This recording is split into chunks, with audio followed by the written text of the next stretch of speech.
శనైః చరః శనైశ్చరః వేదము చెప్పినటువంటి వాక్యం. నెమ్మదిగా నడిచేటువంటి వాడు అని అర్థం. మార్చి 29వ తారీఖు 2025వ సంవత్సరంలో శని కుంభరాశి నుంచి మీనరాశికి మారుతున్నాడు.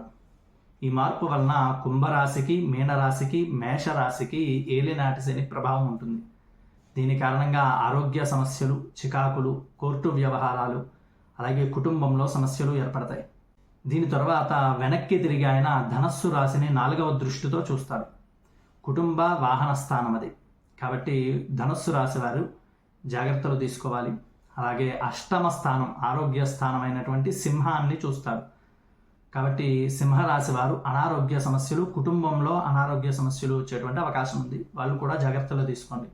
మరి పరిష్కారం ఏమిటి అంటే, ఏ గ్రహానికైనా కూడా జపము, తర్పణము, హోమము, దానము, అభిషేకము అని చెప్పి 5 రకాలుగా ఉంటుంది. ఈ 5టిని ఆచరించినట్లయితే ఆ గ్రహం యొక్క ప్రభావం తగ్గుతుంది అని చెప్పి శాస్త్రం. పూర్తిగా పోతుంది అని కాదు, తగ్గుతుంది.